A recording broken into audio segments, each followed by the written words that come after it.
Embora seja difícil reconhecer, a nossa verdadeira natureza é a compaixão. O egoísmo e a apatia perante o sofrimento alheio são condicionamentos culturais. Nos ensinaram a fechar os olhos para a dor do outro pelo nosso próprio bem-estar. E assim a vida segue nesse triste cada um por si. Mas eu gentilmente te convido a resgatar a sua verdadeira essência. O ser humano é bom, mas tem lutado contra isso. Reflita comigo. Ao ver uma pessoa prestes a se jogar de uma ponte, dificilmente seríamos indiferentes. Provavelmente correríamos ao seu encontro e diríamos algo como: por favor, não pule, vamos conversar, eu vou te ajudar. Nessa hora, não interessa quem é aquele desconhecido e o que fez no passado. As diferenças desaparecem. Se vemos uma pessoa agredindo um animal, a nossa primeira reação é correr para socorrê-lo. Se percebemos que alguém vai ser atropelado, fazemos de tudo para evitar que o acidente aconteça.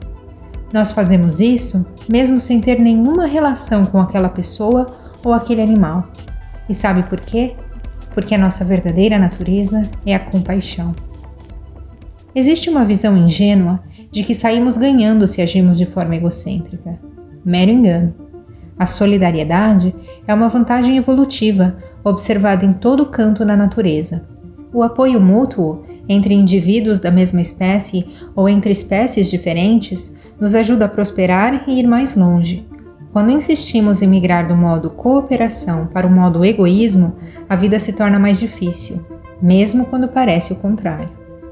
Por milênios, temos considerado certos animais como objetos, seres indignos de consideração moral. Parece conveniente nos sentarmos à mesa e ignorar as conexões entre a comida no nosso prato e o sofrimento animal. Animais não sentem dor, nós dizemos, enquanto a ciência comprova que eles sentem dor, medo, tristeza e emoções complexas como amor e empatia.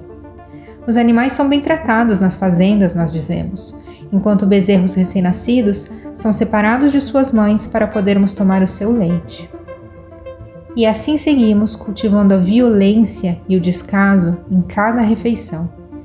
Mas enquanto nossos corações endurecem, nossos corpos adoecem também. Carne, leite e ovos são ricos em gordura saturada, colesterol, resíduos de antibióticos e substâncias altamente tóxicas como dioxinas e metais pesados. Alguns dos efeitos nocivos do consumo de produtos de origem animal incluem obesidade, diabetes tipo 2, pressão alta, infarto, derrame, intolerância à lactose, piora dos sintomas da asma e da artrite reumatoide, câncer de próstata, câncer de mama e câncer de intestino. Quando deixamos a compaixão em segundo lugar, ninguém se beneficia. A Organização Mundial da Saúde dividiu várias substâncias tóxicas segundo seu potencial carcinogênico.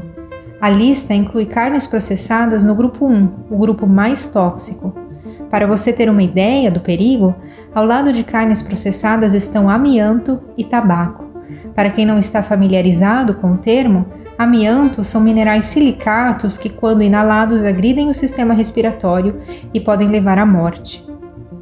Leite e peixe são fontes de dioxinas, também classificadas no grupo 1. Os efeitos das dioxinas incluem problemas neurológicos, má formação fetal, diabetes, problemas hormonais e disfunção reprodutiva. A propósito, mais de 90% da exposição humana a dioxinas ocorre por meio dos alimentos. Dentre estes, 80% são alimentos de origem animal. Peixes e frutos do mar são a principal fonte de intoxicação por mercúrio no mundo. Altos níveis de mercúrio no sangue estão ligados a problemas neurológicos e digestivos, pressão alta, câncer no rim, câncer de fígado e câncer de vesícula biliar. O mercúrio ingerido por gestantes prejudica o feto, que mais tarde pode ter problemas cognitivos. É por isso que o FDA, o órgão que regulamenta a segurança de alimentos e medicamentos nos Estados Unidos, recomenda que mulheres grávidas ou que queiram engravidar não consumam certos tipos de peixe. A EFSA, órgão equivalente na Europa, faz recomendações similares. Aliás, cuidar da alimentação é uma forma importantíssima de compaixão, a autocompaixão. Cada vez mais, pesquisas científicas mostram que uma dieta baseada em plantas melhora a saúde, a disposição e o desempenho nos esportes, reduz riscos de intoxicação alimentar e aumenta a longevidade. Ao deixar de enxergar os animais como ingredientes, todos se beneficiam, mas principalmente você.